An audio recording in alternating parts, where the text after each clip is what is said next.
आज की पहली वाणी भक्ति की नंबर 81।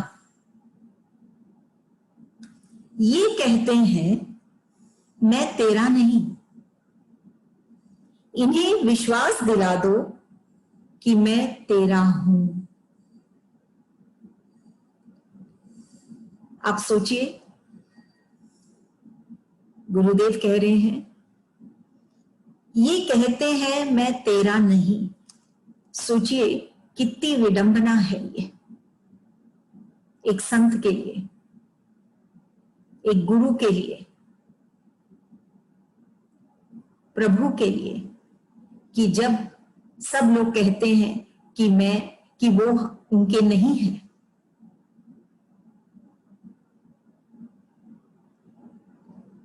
संत या प्रभु गुरु हर एक के होते हैं,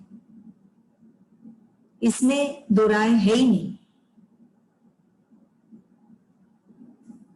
और जब वो देखते हैं कि लोग, प्राणी ये चीज को समझ नहीं पा रहे हैं कि प्रभु उनके हैं, गुरु उनके हैं, वो इस चीज को अनुभव नहीं कर पा रहे हैं, तो वो प्रभु या वो गुरु बहुत क्या बोलते हैं, व्याकुल हो जाता है। वो चाहता है कि ये चीज सब लोग समझें कि वो सबके हैं। अगर उदाहरण के तौर पे हम ले, आज हमारे बच्चे हैं, वो मां इतना प्यार करती है बच्चों को, लेकिन अगर ये बच्चे ये चीज को नहीं अनुभव करें, उनके मन में ये बात आए नहीं कि हमको मां कितना प्यार करती है, उस चीज को वो एक्सेप्ट नहीं करें कि मां मेरी है, वो मेरे हित के लिए ही सोचेगी, वो हमेशा मेरे साथ है, मैं मां की गोद में बैठकर भय से मुक्त हो सकती हूं। लेकिन वो ऐसा करता नहीं है वो बच्चा, तो वो मां को कैसे लगेगा? ऐसे ही गुरु हमारी मां है। वो कहते हैं कि मैं तेरा हूं, तू मुझे पुकार कर तो देख, तू मेरे पास आकर तो देख, तू जैसा है तू मेरे पास आ, मैं तेरा ही हूं, मैं तेरा हूं। इसका मतलब क्या? कि वो हमारे अच्छाई के लिए, अच्छे के लिए, हमारे हित के लिए, हमारे प्रगति के लिए ही वो जो करेंगे उसी का ही वो प्रयास करेंगे कि हम खिले, हम महके,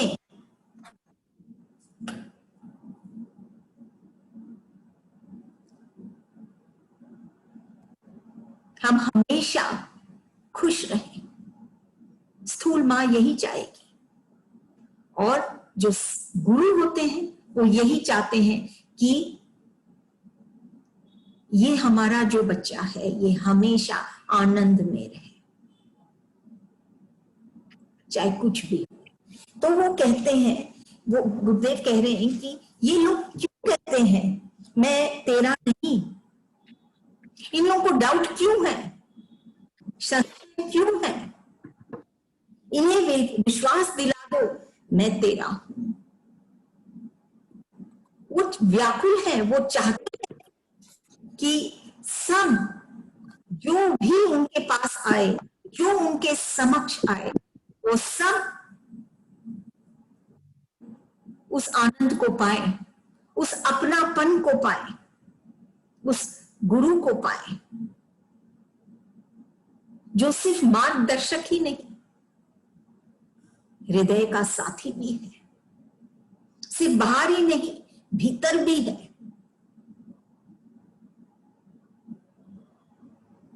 क्योंकि देखिए, संत जो होते हैं, गुरु जो होते हैं ना, वो किसी से प्रभावित होते हैं और ना वो किसी को प्रभावित करते हैं। क्योंकि ये जो प्रभाव है ये बाहर की बात है, लेकिन जो गुरु होते हैं वो प्रभावित करते नहीं हैं, वो बस जाते हैं अपने बच्चों के, अपने प्रेमियों के हृदय में बस जाते हैं। तो प्रभाव नहीं होता है, वो खुद ही, वो बच्चे खुद ही वो गुरु का रूप ही हो जाते हैं।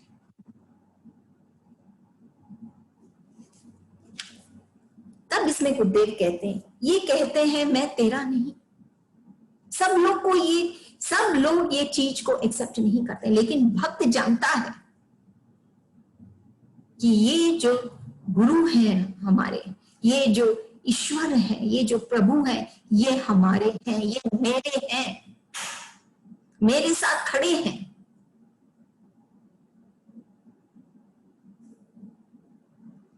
और ये बहुत जरूरी है प्राणी के लिए, क्योंकि ना तो वो जीने की कला जानता है और ना उसमें मरने की साहस है। क्या तू जियो, उसकी कला जानो, कैसे जीना है, कभी दुख कभी सुख, सब चीज को सहने की शक्ति हो उसमें। नहीं तो मरने का साहस है नहीं, वो भी हम देखते हैं अधिकतर मरने का साहस तो बहुत कम लोगों है ही नहीं। जब ये जीने की कला नहीं है, मरने का साहस भी नहीं है, तो फिर वो कैसे जिएगा? जब तक कि उसको कोई संत, कोई गुरुदेव नहीं मिलेंगे, क्योंकि वो संत जानता है ये जीने की कला।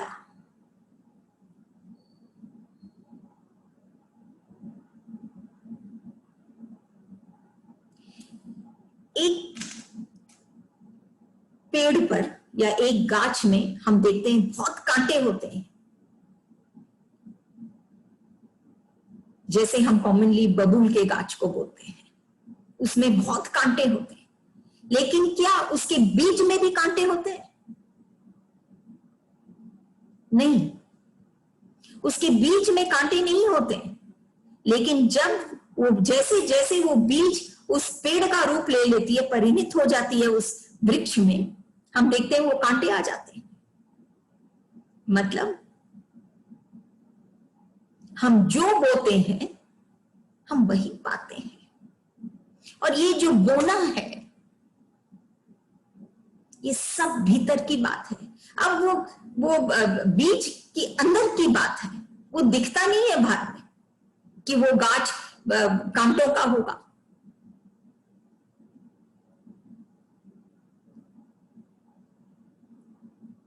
लेकिन जो हमारे भीतर है वही व्यक्त होता है, वही सबके आगे आता है। ये भीतर की बात है। ऐसे ही अगर हम अच्छे विचार, और सबसे इंपॉर्टेंट, अगर हमको कोई अपना हमको मिल गया, जैसे इस वाणी में गुरुदेव कह रहे हैं मैं तेरा हूं, तो ये जो शक्ति है ये हम अपने भीतर महसूस करते हैं। ये आधार की जो शक्ति है, ये जो साथ है, जो हमको टूटने नहीं देती है, कभी बिखरने नहीं देती है, ये हम अपने भीतर पाते हैं। और फिर जब हम बढ़ते हैं, वो जो हमारे भीतर ये जो आनंद है, उस संत को पाने की, वो ही व्यक्त होती है। और जब ये व्यक्त होता है किसी एक भक्त के हृदय से, तभी और भी जो प्राणी है वो इस चीज को विश्वास कर पाते हैं, इस चीज का विश्वास कर पाते हैं कि हाँ, ईश्वर मेरा है या इष्ट मेरा है।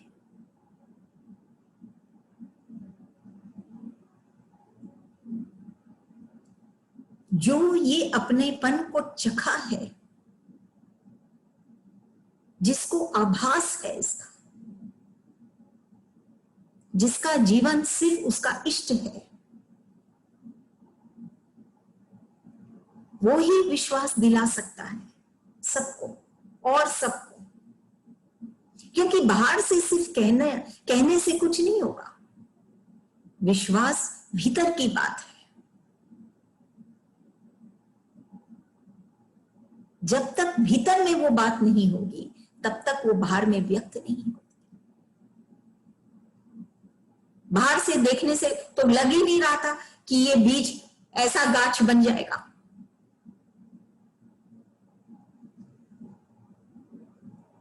इसीलिए भीतर में जब वो विश्वास आता है, दिला दो कि मैं तेरा हूं, इससे ज्यादा और क्या बोलेंगे गुरुदेव? वो क्या कह रहे हैं हमको? मैं तेरा हूं।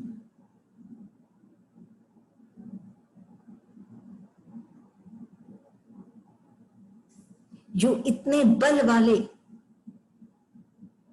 भीतर के बल वाले जब कह रहे हैं मैं तेरा हूं, तो हम स्वतः ही जब हम उनके हो जाते हैं, उनको जब हम अनुभव करते हैं, तो हम भी इस बल का हम भी अनुभव करते हैं। और जो ऐसे भक्त के पास आते हैं वो भी इस बल को पाते हैं। देखिए, दुनिया में हम बहुत कुछ कमा लेते हैं,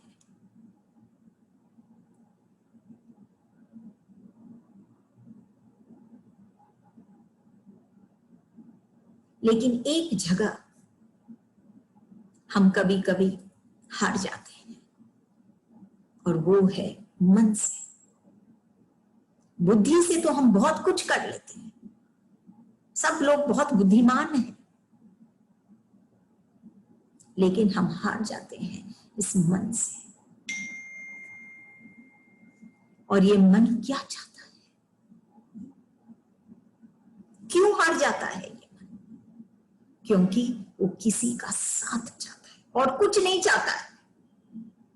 बुद्धि चाहेगी ये धन, ये मान, लेकिन ये मन सिर्फ और सिर्फ अपने इष्ट को चाहता है।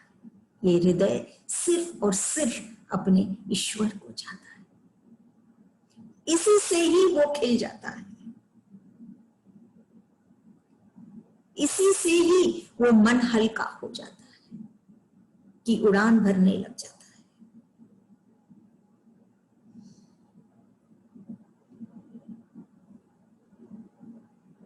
इसीलिए अगर हम ऐसे हम अपने इष्ट का अनुभव कर पाए,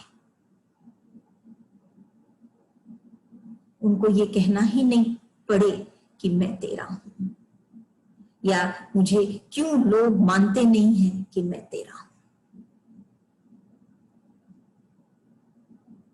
मानना फिर बुद्धि की बात आ गई, लेकिन जब हम हृदय को खोलते हैं, एक्सेप्ट करते हैं, सिर्फ डूब जाते हैं, खो जाते हैं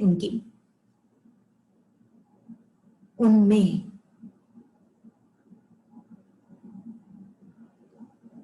तो हम उनको पाते हैं हमारे बहुत करीब। और ये विश्वास ही है जो हमको, जो कहते हैं हम, सबसे ज्यादा जो हमको शक्ति मिलती है वो है ये विश्वास। जब तक हम अपने ऊपर विश्वास नहीं करेंगे कि हाँ हम कर सकते हैं, हम कभी नहीं कर सकेंगे। और ये विश्वास हमको गुरुदेव हमारे इष्ट हमको देते हैं। जब वो आके हमारे हृदय में कहते हैं मैं तेरा हूं,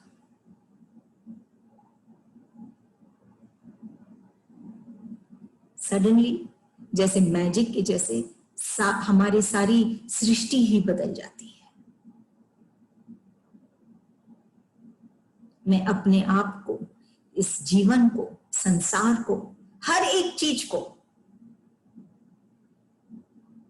हम एक्सेप्ट करने लग जाते हैं। हमको एक आधार मिल जाता है, ऐसा आधार कि बुझे दीपक को जो फिर से जला दे।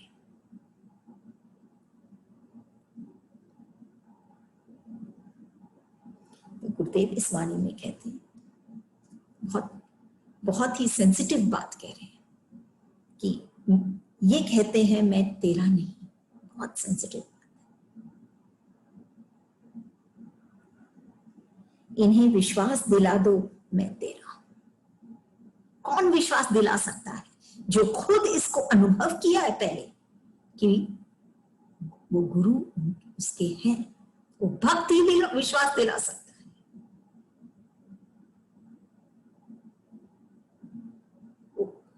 वो प्रेम, वो शक्ति,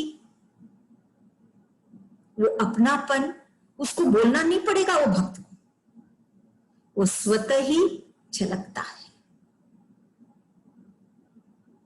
फिर सब प्राणी उसी क्या बोलते हैं ना, वो विश्वास को पाते हैं,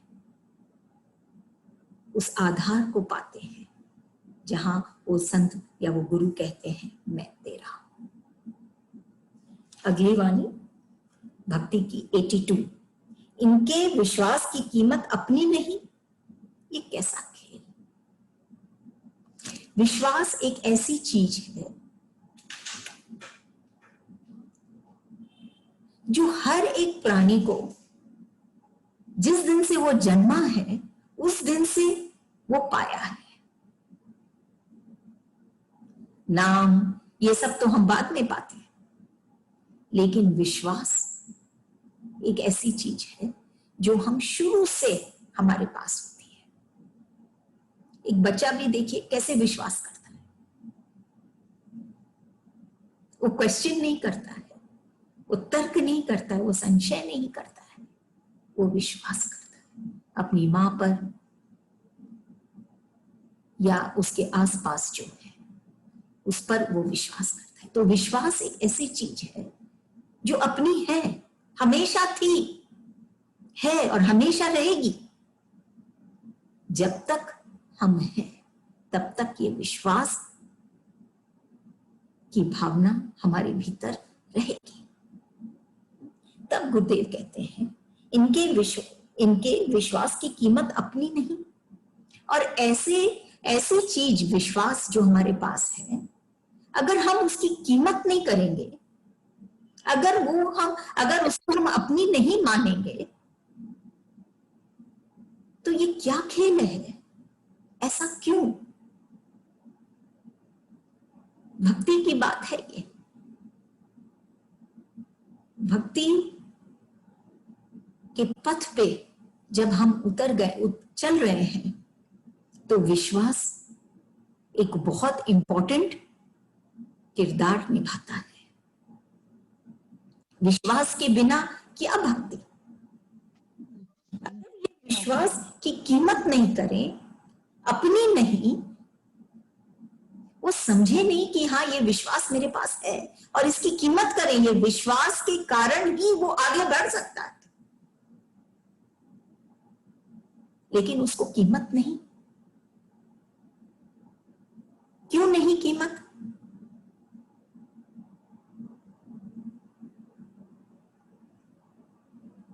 क्योंकि हो सकता है उसको संशय है,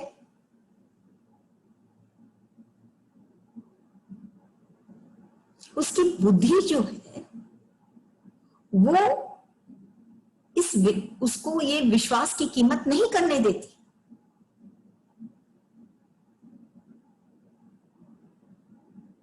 वो उसको अलग पथ पे लेके जाना चाहती है बुद्धि। वो बुद्धि के कारण वो इस विश्वास पर अडिग नहीं हो पाता है, डगमगाने लग जाता है, क्योंकि वो बुद्धि उसको कभी कभी भ्रम में डाल देती है।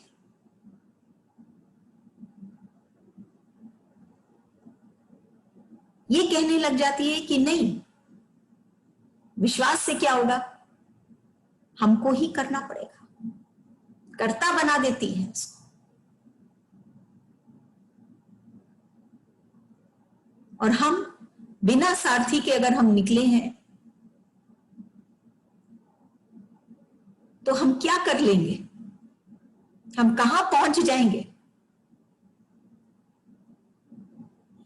इसीलिए इनके विश्वास की कीमत अपनी नहीं, ये अपनी जो विश्वास इनकी खुद की है उसकी कीमत नहीं उनको। ये कैसा खेल, बिना इस विश्वास के की कीमत किए बिना वो भक्त या वो प्राणी आगे बढ़ ही नहीं सकता। और इसमें सबसे बड़ी बाधा ये बुद्धि करती है, देती है। आगे विश्वास में वो उतर नहीं पाता है, करता है फिर हट जाता है कभी कभी, क्योंकि बुद्धि आ जाती है बीच में।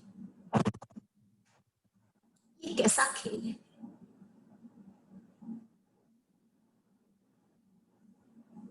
अगर ये हृदय, ये मन विश्वास करेगा ना,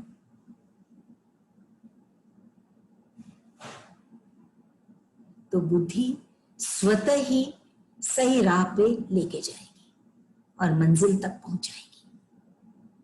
जो भी हमारा मंजिल है, और खास करके अगर भक्ति की बात है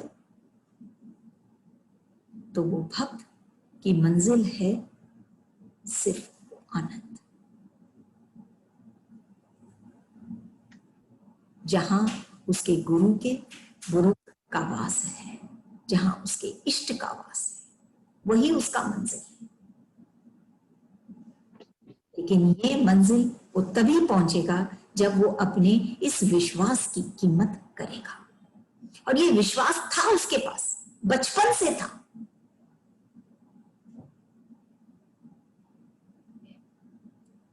उस समय वो बुद्धि नहीं लगाता था। आज वो जैसे जैसे बड़ा होता है,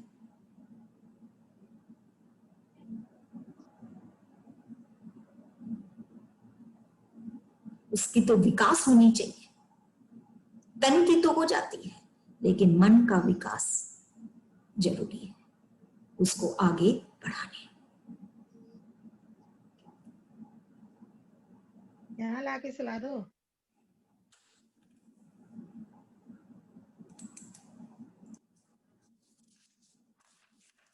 अगली वाणी है 83।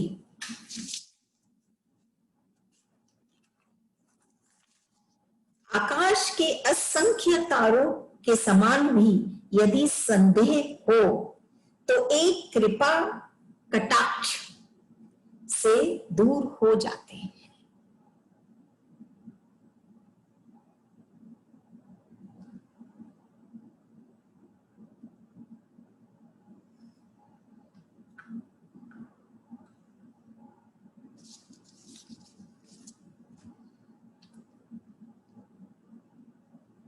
भक्ति में जब तक हम पूरा नहीं उतरते हैं, ये संदेह बना रहता है।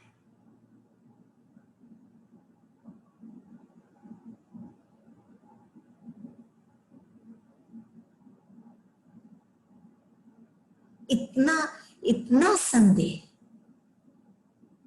जब हम आधार पा चुके हैं, जब गुरुदेव कह चुके हैं मैं तेरा हूं, अभी भी संदेह।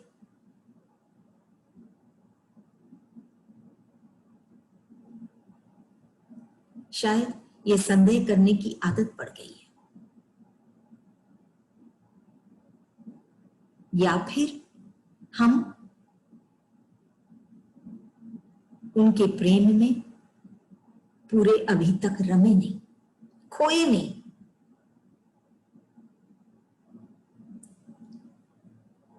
जब तक उसमें वो तीव्रता नहीं होगी तब तक हम ये संशय करते रहेंगे। देखिए, एक छोटे मोमबत्ती से क्या हम इतने बड़े लकड़ी को जला सकते हैं? नहीं। तेज आग चाहिए उसको जलाने के लिए। ऐसे ही ये जब तक भक्ति में वो जुनून नहीं हो, वो तेज नहीं, वो तीव्रता नहीं, हम अपने संशय को नहीं जला सकते। वो बार बार आएंगे। लेकिन फिर क्या होता है, जैसे एक नजर पड़ती है जिसको हम बहुत सालों से हम नहीं मिले हैं, दूर हो गए हैं जिससे बहुत सालों से, मान लीजिए जैसे एक नजर पड़ती है उस पर, इतने जन्मों का फासला एक क्षण में दूर हो जाता है। हमको ध्यान ही नहीं आता है कि मैं इतने सालों से इससे मिला नहीं। और इष्ट तो ऐसे हम कह सकते हैं जन्मों से जिसके हम साथ थे, लेकिन शायद बिछड़े हुए थे, शायद वो हमसे दूर था खुद हमारे ही अभाव के कारण। लेकिन जैसे उनकी नजर पड़ती है, हमारे ऊपर उनकी नजर पड़ती है, उनकी तो नजर हमेशा रहती है, लेकिन जब हम अनुभव करते हैं उनको, जब हम देख पाते हैं उनको, उनकी कृपा को, एक कृपा को, उनको खाली देख पाए एक क्षण, तो ये सारे संदेह दूर हो जाते हैं। कितने संदेह इसमें गुरुदेव लिखते हैं, आकाश के असंख्य तारों के समान। आप गिन ही नहीं सकते कितने तारे हैं इस आसमान में। इतने संदेह, हर क्षण संदेह, हर रोज संदेह, हर विचार में संदेह। लेकिन एक कृपा कटाक्ष, सिर्फ एक कृपा जब हम उनको देख लेते, नजर मिल जाती है, तो ये सारा सब कुछ, ये जो अभाव है हमारे भीतर, ऐसे मुक्त हो, क्या बोलते हैं ना, खत्म हो जाते हैं, हम मुक्त हो जाते हैं।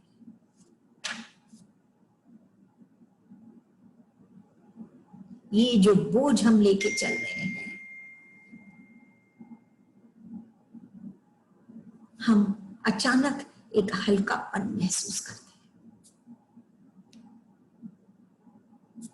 यही तो हम चाहते हैं। और ये जो स्थिति है, हमको सिर्फ भक्ति हमको इस स्थिति में ला सकती है। और हम संसार में कितना ही कुछ कर लें, ये संदेह बढ़ते ही जाएंगे। लोगों पर, लोगों का संदेह, परिस्थितियों का, हर एक चीज का, हमारे हर विचार में संदेह। लेकिन एक कृपा कटाक्ष,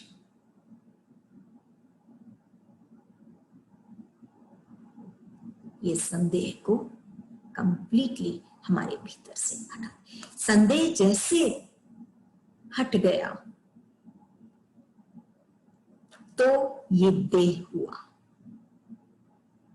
तो ये तन सार्थक हुआ,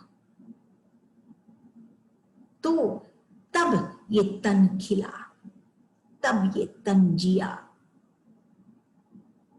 नहीं तो जीवन मिलकर भी, श्वासें मिलकर भी हम नहीं जी पा रहे थे।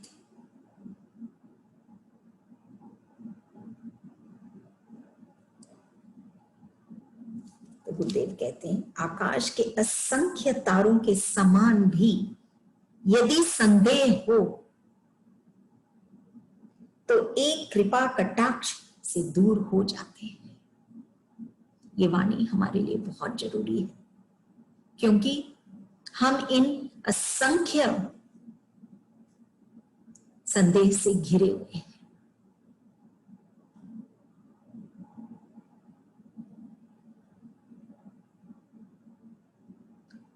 तो हमको ये वाणी यही सिखाती है कि उसकी जो, उसको देखो तुम,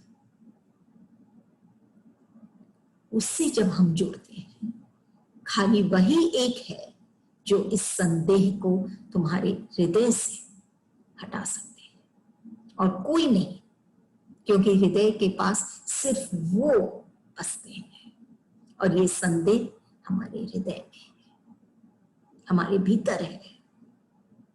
तो जब वहां पे हमारे गुरुदेव बसते हैं, तो सिर्फ वही है जो इस संदेह को हटा सकते हैं। संदेह हट गया तो ये देह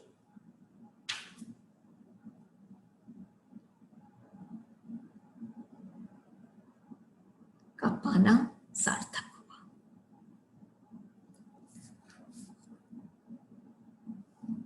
अगली वाणी है 84। संत की सभी संतान, संत ने अंत कर दिया कामना का, वासना का, वियोग में संयोग देखा, भोग में त्याग देखा, न दुनिया जान पाई, न दिल की कह सुनाई।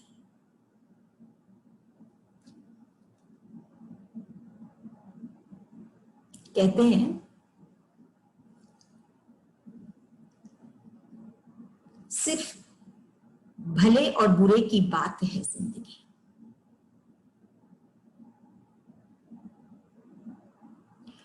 पाप और पुण्य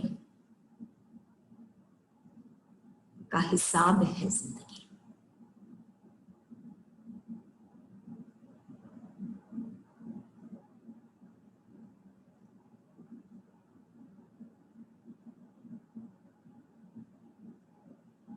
लेकिन हमारे गुरुदेव क्या कहते हैं, जब हमारा हृदय अपने प्रेमी से या प्रेम में जब प्रेम से जब ओतप्रोत हो जाता है, तो पाप और पुण्य कोई मायने नहीं रखता। ऐसा काम ही नहीं होगा जो पाप होगा,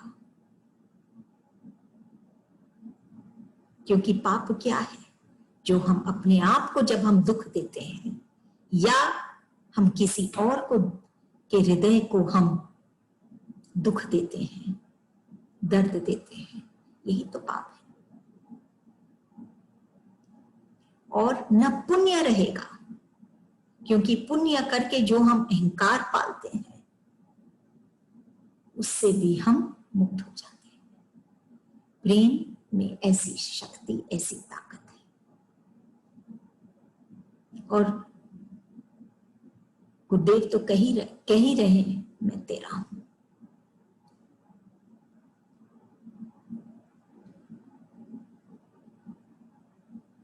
कांटों से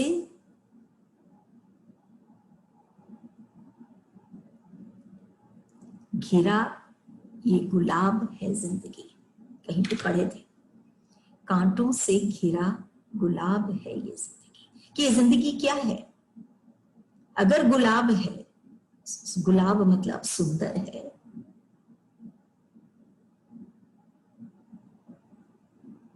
आकर्षित है, जो देखता है उसको भी बहुत अच्छा लगता है, अगर गुलाब है ये जिंदगी, महकता है, लेकिन ये ध्यान रहे कांटों से घिरा है ये गुलाब। क्या कांटों से घिरा है ये जिंदगी?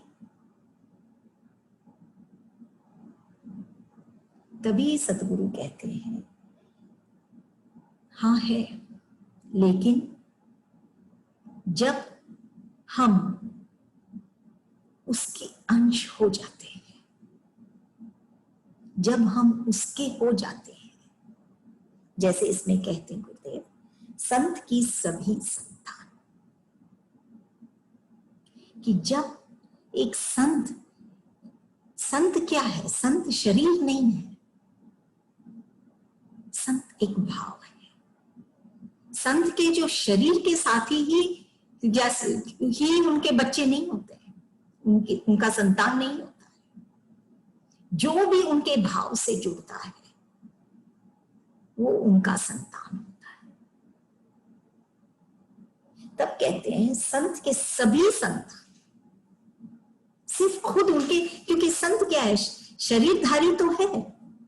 संत की बात हो रही है यहां पर, जो हमारे जैसे जिसका शरीर है, तन है, लेकिन सभी उसके संतान।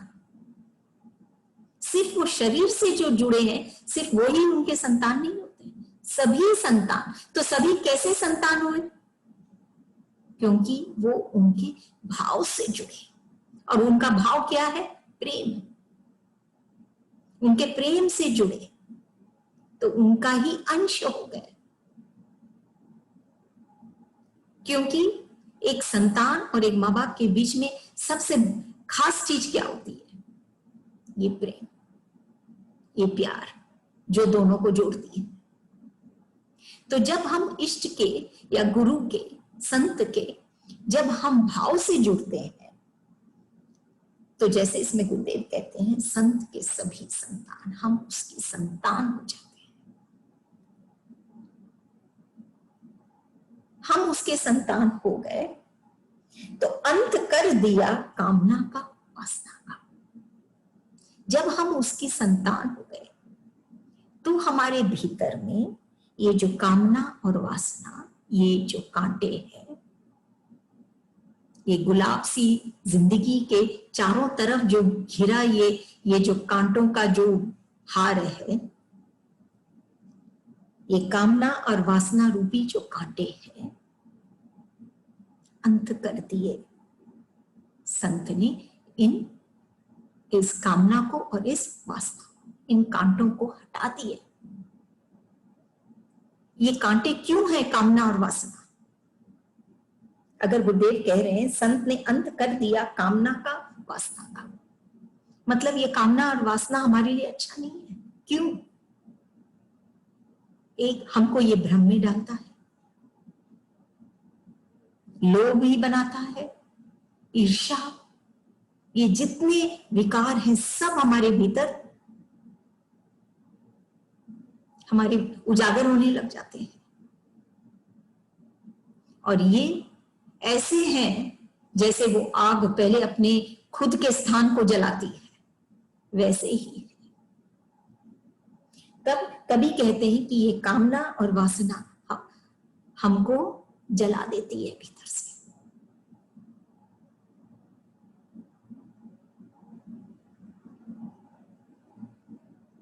क्योंकि हम उस पर नहीं, हम अपने अहंकार पर के हिसाब से चलने लग जाते हैं, और फिर ये हमको कांटों के जैसे हमको तंग करते रहते हैं। तभी कहते हैं गुरुदेव संत ने अंत कर दिया कामना का, वासना का, कि ये कांटों को हटा दिया, फिर क्या बचा? ये गुलाब सी जिंदगी। वियोग में संयोग देखा। संत ही है जो हमको दिखा भी सकते हैं या कह भी सकते हैं ये बात, कि कोई अगर दूर है तो भी हम कैसे उससे जुड़े हैं।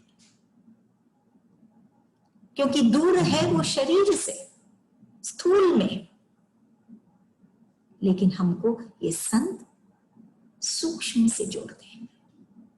तभी वियोग में भी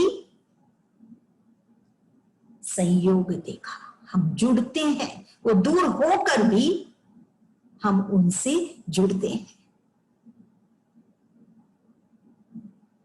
जब हमको बहुत याद आती है हमारे इष्ट की, प्रभु की, भगवान की, तो वो वियोग में भी तो संयोग है, हम उनसे और जुड़ते हैं उस वक्त, उस ईश्वर से हम और मिलते हैं उस वक्त।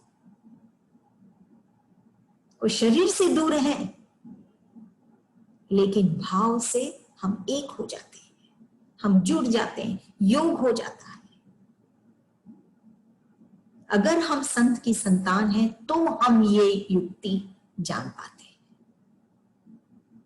कि हमको ये समझ में भी आता है कि सिर्फ ये स्थूल की आंखें नहीं, हृदय की आंखों से भी देखा जा सकता है।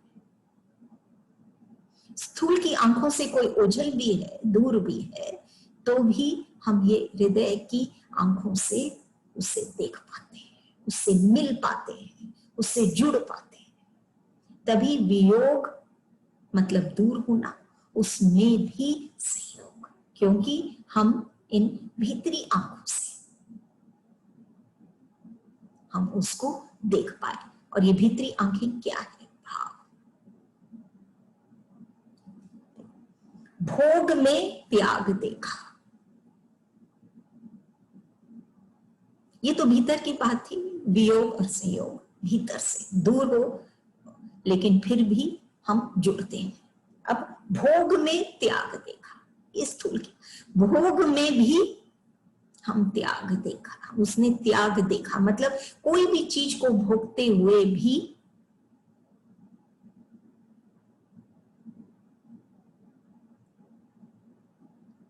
उसको लगा कि वो भोग जो था वो सिर्फ जितना जरूरी है उतना ही भोगा, त्याग देखा, उससे वो जुड़ा नहीं, आसक्त नहीं हुआ। वो भोग में भी त्याग देखा, ये नहीं कि भोगते भोगते बस वो खाली भोग में ही लीन रहा, भोगने में लीन रहा। लेकिन जब वो संत का संतान हो जाता है तो वो भोगते हुए भी,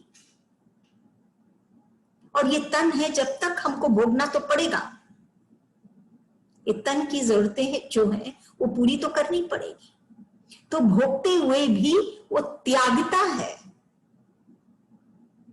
उसमें वो, उससे वो लिपायमान नहीं होता है उस भोग से।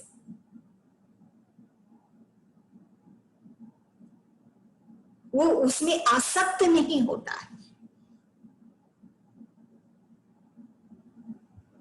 वो भोगते हुए भी वो उस भोग से दूर हो जाता है,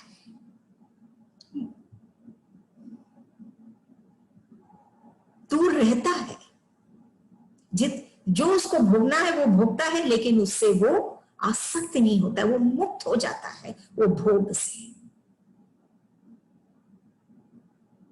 क्योंकि वो संत का संतान है, वो भाव से जीता है, उसकी दुनिया भाव भरी है।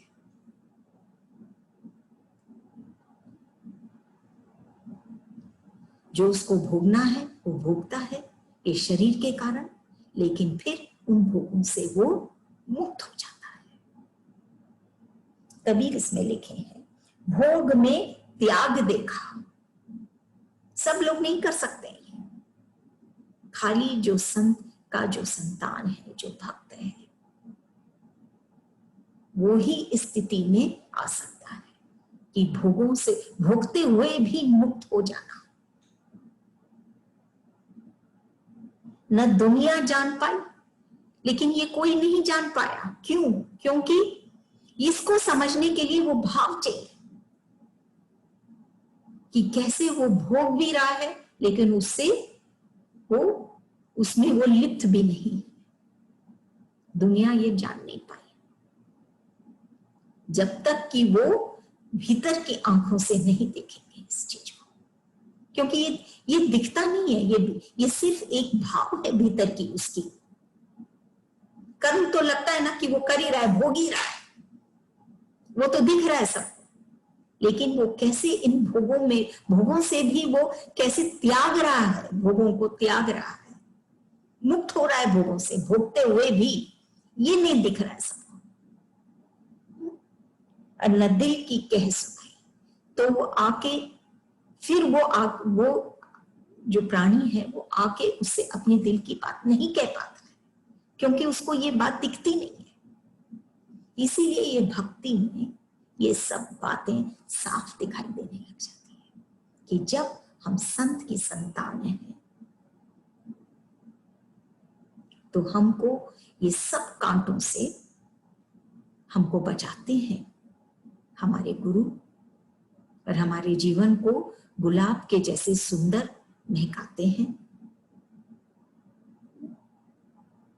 हमको वियोग में भी संयोग दिखाते हैं कि तू दूर नहीं अपने इष्ट से। हमको भोग में भी त्याग सिखाते हैं, दिखाते हैं कि तू भोग ही रही है भोग, लेकिन भोगों से भी मुक्त होना जरूरी है। और ये सब दुनिया नहीं जान पाती है, ये सिर्फ जो भक्त है, जो भक्ति की इन राहों पे चल रहा है, वो ये चीज अनुभव करता है, और कोई दिखाई नहीं देता। इसीलिए लोग कोई अपनी दिल की बात उसको नहीं कह पाते, लेकिन जिस दिन वो देख पाए, जिस दिन उनके भीतर भी ये चीज उजागर हो, ये भाव, जिस दिन वो भी पाए कि हमारे इष्ट हैं, हम उनके संतान हैं, तो वो भी इस चीज का अनुभव